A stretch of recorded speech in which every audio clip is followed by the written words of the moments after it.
Student, this is Preeti and you watching to biometric. और student, आज इस वीडियो में मैं आपको पेपर प्रेजेंटेशन से रिलेटेड कुछ इंपॉर्टेंट टिप्स और ट्रिक्स देने वाली हूँ, because paper presentation is the most important phase of your exam. आपके एग्जाम का सबसे इंपॉर्टेंट टास्क होता है ये, आपको अपना पेपर कैसे प्रेजेंट करना है। पेपर प्रेजेंटेशन से रिलेटेड मैंने पहले भी वीडियोस अपलोड की हुई हैं, बहुत ही इंपॉर्टेंट पॉइंट्स मैंने इनमें बताए हैं। जिन भी स्टूडेंट्स ने नहीं देखा है वो इस वीडियो को जाके जरूर देखें। जो स्टूडेंट फर्स्ट टाइम एग्जाम दे रहे हैं उनके लिए ये वीडियो बहुत ही इंपॉर्टेंट है। ओके, और आज की इस वीडियो में मैं स्पेशली क्लास 10th के स्टूडेंट को साइंस के पेपर को कैसे प्रेजेंट करना है इसके बारे में मैं आपको कुछ टिप्स और ट्रिक्स देने वाली हूँ। बिकॉज साइंस का जो पेपर होता है वो थोड़ा सा टेक्निकल हो जाता है, उसमें लैंग्वेज जो होती है वो आपको पूरी तरह साइंटिफिक लैंग्वेज देनी होती है। बहुत ही अच्छा तैयारी होने के बाद भी, सारा कॉन्सेप्ट 100% देने के बाद भी मार्क्स बहुत डिटेक्ट होते हैं। उसका बस एक ही रीजन है कि आप लोग अपने पेपर को प्रॉपरली प्रेजेंट नहीं कर पाते हो। एग्जामिनर को जितना ज्यादा आप पोलाइट रखेंगे, एग्जामिनर आपकी कॉपी को देखकर जितना ज्यादा पोलाइट रहेगा, हैप्पी रहेगा, उतने ज्यादा उसके पेन से मार्क्स आपको मिलेंगे। ओके, साइंस का जो पेपर होता है, नॉर्मली मेरे हाथ में ये जो पेपर है ये सैंपल पेपर है जो मैं नॉर्मली अपने एकेडमी में स्टूडेंट को प्रैक्टिस करवा रही हूँ। तो ये जो सैंपल पेपर है साइंस का, आपके 39 क्वेश्चंस की इसमें सीरीज होती है और ये 39 क्वेश्चन का जो टास्क है आपको 3 घंटे में क्रॉस करना होता है। आपके 5 सेक्शन डिवाइडेड है, section A, B, C, D and E, और इन पांचों सेक्शन को आपको 1 बाय 1 कैसे कंप्लीट करना है आप बहुत ही ध्यान से इस वीडियो को देखिए। जो आपका सेक्शन A होता है वो मल्टीपल चॉइसेस का सेक्शन होता है, मींस एमसीक्यू के जो क्वेश्चन आते हैं, 1 मार्किंग के जो क्वेश्चन आते हैं उसमें 20 क्वेश्चन आपके आते हैं। सपोज करिए कि आपके 20 क्वेश्चन आ रहे हैं और 80 मार्क्स में से 20 क्वेश्चन सिर्फ एमसीक्यू आ रहे हैं। परसेंटेज की अगर हम बात करें स्टूडेंट, तो ये आपका जो परसेंटेज है ये पूरा 25%, मींस 25% का जो पेपर है वो सिर्फ एमसीक्यू से आ जाता है। ओके, बाकी आपके जो 20 मार्क्स के प्रैक्टिकल हैं जो आपके फरवरी में हो जाते हैं वो इसमें ऑलरेडी एडिशन होता है। 100 मार्क्स में से 20 मार्क्स के प्रैक्टिकल होते हैं। सो बच गया आपका पूरा जो 60% का पेपर, वो आपके होते हैं सेक्शन बी से लेके ई तक। आपने अपने सेक्शन ए को कैसे लिखना है ये बहुत ही इंपॉर्टेंट है। सबसे पहले आप सभी लोग अपना सेक्शन ए स्टार्ट करते हैं। सेक्शन ए को आपको न्यू पेज से स्टार्ट करना है, सेक्शन को बहुत ही क्लियरली मेंशन करना है वहां पे, और 1 बाय 1 करके अपने आंसर वहां पे ऑप्शंस लिखने हैं। ओके, कोशिश करिए स्टूडेंट कि अपने ऑप्शन के साथ में जो आपका ऑप्शन का आंसर है वो भी लिखने की कोशिश करिए। जैसे अगर आपका फर्स्ट क्वेश्चन का ऑप्शन ए है तो ऑप्शन ए लिखने के बाद में आपको वहां पर लिखना भी है डीकंपोजिशन रिएक्शन। ओके, मींस अगर आपका क्वेश्चन डीकंपोजिशन रिएक्शन को शो कर रहा है तो आपने डाला option A is the correct answer, और ऑप्शन ए के बाद जो आंसर है वो आपको मेंशन करना है। इस तरह से आपको 1 बाय 1 करके स्पेस छोड़िए, कोशिश करिए 2-2 लाइन का स्पेस दें ताकि आपका हर ऑप्शन बहुत ही क्लियर वहां पे दिखाई दे। ओके, नाउ बात आती है सेक्शन बी की। सेक्शन बी आपका स्टार्ट होता है 21 से, जो 26 के क्वेश्चन होते हैं 2 मार्कर क्वेश्चन होते हैं। टोटल मार्किंग अगर हम देखें तो 12 मार्क्स का ये आ जाता है आपका। ओके, 12 मार्क्स के क्वेश्चन में 2 मार्क्स के क्वेश्चन में कोशिश करिए पॉइंट्स में लिखने के लिए। और अगर सपोज करिए कि कोई न्यूमेरिकल का क्वेश्चन आ रहा है तो बच्चे क्या करते हैं कि न्यूमेरिकल पीछे रफ पेज में करने लगते हैं। आपको 2 मार्क का क्वेश्चन अगर करना है तो न्यूमेरिकल की जो प्रॉब्लम है वो वहीं पर आपको सॉल्व करनी है, बहुत ही क्लियर कैलकुलेशन अपनी दिखानी है और आंसर को बॉक्स में बिल्कुल बंद करना है, यूनिट को बहुत करेक्ट लिखना है। ओके, तो आपके जो 21 से 26 के 2 मार्कर क्वेश्चन होते हैं उनको भी आप स्पेस वाइज स्टार्ट करिए।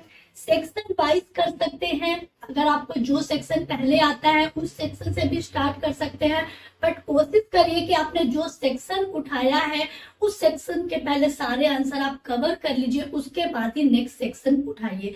नॉर्मली बच्चे क्या करते हैं कि पहले ए सेक्शन डाला, उसके 5 क्वेश्चन कर लिए, फिर बी सेक्शन डाला, फिर वापस से ए डाल रहे हैं, तो इस तरह का कंफ्यूजिंग अपनी कॉपी में मत करिएगा। ओके, कॉपी आपके बिल्कुल स्टेट में अगर होगी, बहुत ही अच्छा इंप्रेशन वहां पे आपका जो एक इम्पैक्ट पड़ता है, बहुत ही अच्छा इंप्रेशन पड़ता है एग्जामिनर के ऊपर। ओके, नाउ सेक्शन सी की अगर बात करें तो 27 से जो 33 के जो क्वेश्चन होते हैं वो 3 मार्क्स के आपके क्वेश्चन होते हैं और उसमें 7 क्वेश्चन आपको करने होते हैं। ओके, मीन्स अगर आप कहिए तो 21 मार्क का आपका ये और जो ये सेक्शन होता है 21 मार्क का सेक्शन होता है और 3 मार्क्स के क्वेश्चन। 3 मार्क्स के क्वेश्चन में कभी कभी डायग्राम्स भी आ जाते हैं जो छोटे डायग्राम होते हैं, और कभी कभी डिफरेंशिएशन के भी क्वेश्चन आ जाते हैं कि आपको डिफरेंशिएट करना है बाइनरी फिजन में या मल्टीपल फिजन में, कोई भी डिफरेंशिएशन आ जाता है, कोशिश करिए कि आप डिफरेंशिएशन को बिल्कुल भी एकदम फर्स्ट डिफरेंशिएशन फिर सेकेंड डिफरेंशिएशन, बीच में आपको लाइनिंग देनी है और हर डिफरेंशिएशन के बाद में आपको स्पेस बाय स्पेस आपको तीनों पॉइंट लिखने हैं, ताकि वो आपका आंसर पर्टिकुलरली क्लियर होगा और एग्जामिनर पे बहुत ही अच्छा इंप्रेशन इसका पड़ता है। ओके, के क्वेश्चन में जो रिएक्शन आती हैं, रिएक्शंस में आपको क्या करना है स्टूडेंट, रिएक्शन आपको बहुत ही नीट और क्लीन लिखना है।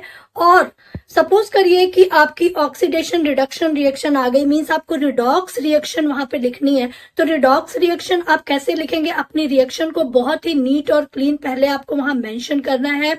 जो आपको एरो डॉट करना है रिडक्शन और ऑक्सीडेशन का, उसमें आप पेंसिल का यूज कर सकते हैं, बिकॉज अगर आप पेन यूज करेंगे हो सकता है कहीं मिस्टेक हो जाए, फिर आपको वो पूरी रिएक्शन काटनी पड़ेगी और कॉपी वहां पर थोड़ी सी डर्टी हो जाएगी। ओके, सो अवॉइड करिए कि अपनी रिएक्शंस में जो आप एरो मार्क करेंगे, एक्स्ट्रा एरो की जो मार्किंग होती है उसको आप पेंसिल से ही हाईलाइट करिए। ओके, मीन्स है कि your copy should be very neat और क्लीन। आप जितना क्लीन लिखेंगे, कटिंग बिल्कुल मत करिए। अगर आप किसी वर्ड को भूल जाते हैं, सपोज करिए कि आपने यहाँ पे कुछ वर्ड लिखा मोशन, ओके, और यहाँ पे आपको लिखना था कुछ और आपने यहाँ पर लिख दिया इलेक्ट्रिक, ठीक है, और यहाँ पे अगर आप कुछ भूल गए तो बच्चे क्या करते हैं, इसको पूरा ही काट देते हैं और उसके बाद यहाँ पर लिखने लगते हैं। ऐसा नहीं करना है, आपको यहाँ पे कट नहीं करना है, आपको ऊपर एरो लगा के आप यहाँ पे साफ साफ लिख दीजिए जो भी आपका वर्ड मिस हुआ है और उसके बाद उस लाइन को कंटिन्यू कर लीजिए। ओके, इससे आपके कॉपी में कटिंग नहीं होगी और कॉपी बहुत ही ज्यादा नीट और क्लीन लगेगी। ओके, बात करते हैं सेक्शन डी की। सेक्शन डी आपका सबसे इंपॉर्टेंट 5 मार्क्स के आंसर का ये सेक्शन होता है, जिसमें आपको 3 क्वेश्चन अटेम्प्ट करने होते हैं। मींस 34 से लेके 36 तक का जो ये क्वेश्चन की सीरीज है, ये आपको उसमें अटेम्प्ट करनी होती है। उसमें आपको ऑप्शन भी दिए होते हैं, आप अपनी चॉइस के अकॉर्डिंग क्वेश्चन को अटेम्प्ट कर सकते हैं। 5 मार्क्स के क्वेश्चन का जो सबसे इंपॉर्टेंट चीज है, आपको पॉइंट में उसके आंसर लिखने हैं, 1 बाय 1 एवरी क्वेश्चन का आंसर देना है। सपोज करिए कि एक्सक्रिएटरी सिस्टम आ गया या ह्यूमन डाइजेस्टिव सिस्टम का डायग्राम आ गया। नॉर्मली इसमें डायग्राम्स के क्वेश्चन पूछे जाते हैं। कभी कभी डायग्राम आपको मेंशन होता है, आपको सिर्फ लेबलिंग करनी होती है, और कभी कभी आपको वहां बनाना भी होता है। अगर डायग्राम बनाने को आ गया, ह्यूमन एक्सक्रिएटरी सिस्टम आ गया, तो सबसे पहले आप ऊपर हेडिंग डालेंगे ह्यूमन एक्सक्रिएटरी सिस्टम, और डायरेक्टली ये नहीं कि बच्चे वहां पे डायग्राम बना दिया और फिर बस लिख दिए 2-3 पॉइंट, ऐसे नहीं करना है। आपको ह्यूमन एक्सक्रिएटरी सिस्टम बनाना है, फिर आपको बताना है कि what is actually human excretory system, ये क्या होता है। 2 या 3 लाइन में आपको बताना है, फिर आपको एक नीट और क्लीन डायग्राम वहां पर देना है। ओके, कोशिश करिए कि डायग्राम ड्रॉ करते समय बहुत ही लाइट पेंसिल से आप अपने डायग्राम को ड्रॉ करिए, और जब वो डायग्राम पर्टिकुलरली ड्रॉ हो जाए फिर आप उसे पेंसिल से ही हाईलाइट कर दीजिए, थोड़ा सा डार्क कर दीजिए।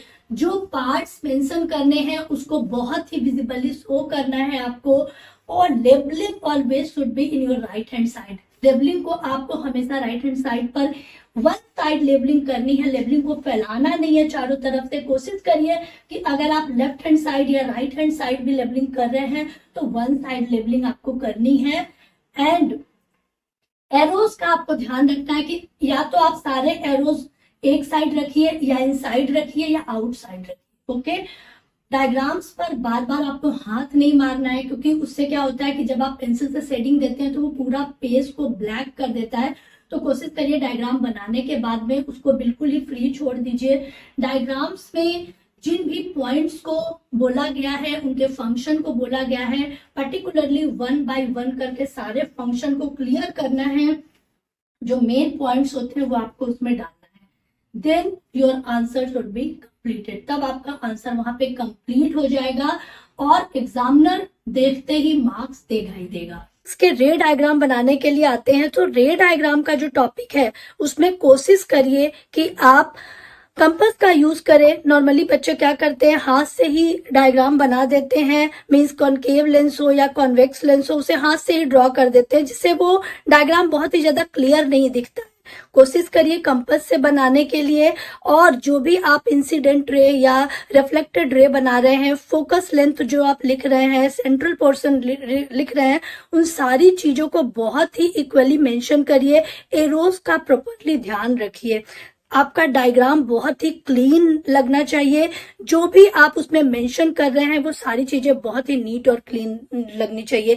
इन सारी छोटी छोटी चीजों का अगर आप ध्यान रखेंगे स्टूडेंट, तो डेफिनेटली आपका आंसर निखर के आएगा और एग्जामिनर के हाथ से मार्क्स निखर के आएंगे। Okay, now the last section is section E. Section E जो आपका केस स्टडी से आता है, और इस केस स्टडी में कुछ क्वेश्चंस पूछे जाते हैं। नॉर्मली इसमें आपको 3 क्वेश्चन ही अटेम्प्ट करने होते हैं, जो 4 मार्क के क्वेश्चन होते हैं। ओके, इसमें भी आपको पॉइंट्स में ही आंसर देना है 1 बाय 1। आपको गैपिंग का बहुत ज्यादा ध्यान रखना है और टू द पॉइंट आंसर देना है, बिकॉज साइंस के पेपर में आपको कुछ भी एक्स्ट्रा ऑर्डिनरी नहीं लिखना है। जो भी लिख रहे हैं उसका क्या रीजन है, वो आप क्यों लिख रहे हैं, बस इतना ही बताना है आपको। कोई भी एक्स्ट्रा वहां पे एफर्ट आपको नहीं लगाना है, क्योंकि साइंस की लैंग्वेज को आप अपने हिसाब से नहीं डाल सकते। साइंस की लैंग्वेज को आपको साइंस की लैंग्वेज में ही लिखना पड़ेगा। तो कोशिश करिए कि मॉडरेट लैंग्वेज यूज करिए, मॉडरेट वर्ड्स को यूज करिए। कभी कभी कोई क्वेश्चन नहीं आता है या आपके दिमाग में उसका आंसर नहीं आ रहा है, तो उस टॉपिक से रिलेटेड आप सोचिए, थिंक करिए कि क्या हमने इस पे पढ़ा था। जो भी चीजें याद आती हैं उनमें कुछ साइंटिफिक वर्ड्स यूज करके, जो भी आपने एनसीईआरटी में पढ़ा था या आपने जो भी बुक्स में पढ़ा था, उन वर्ड्स को यूज करके उस आंसर को पॉइंट्स में कंप्लीट करने की कोशिश करिए। मींस आपका जो मार्किंग का स्केल है, आपको उसी अकॉर्डिंग अपनी कॉपी को कंप्लीट करना है। Okay, so my dear students, ये बहुत ही इंपॉर्टेंट पॉइंट्स है। आपके पेपर का प्रेजेंटेशन जितना ज्यादा स्ट्रांग होगा, उतने ज्यादा आपके मार्क्स की स्ट्रांगनेस जो होगी बढ़ जाएगी। 100% मार्क्स स्कोर करने से आपको कोई नहीं रोक सकता। कभी कभी बच्चों की कम प्रिपरेशन होने के बाद भी उनका पेपर प्रेजेंटेशन इतना अच्छा होता है कि वो बहुत ही अच्छा स्कोर कर लेते हैं। तो अपने पेपर प्रेजेंटेशन को आप बिल्कुल बहुत ही फोकस करिए उस पे। स्टार्टिंग से ही अपना नीट और क्लीन अपनी कॉपी को रखिए। जो भी आपके मार्क्स हैं, 20 marks plus 12 plus 21 plus 15 and plus 12, ये टोटल आपका 80 मार्क्स का जो पेपर होता है, वो आपको इसी मार्किंग के हिसाब से अपना आंसर लिखना है। एंड डेफिनेटली आपका जो एग्जाम है वो 100% करेक्ट ही जाना है। एग्जामिनर आपको मार्क्स देने से नहीं रोक सकता। ओके, तो आई होप कि आपको ये सारे पॉइंट्स क्लियर हुए होंगे। और be rock in your examination. Best of luck and stay positive, work hard and make it happen. Thank you.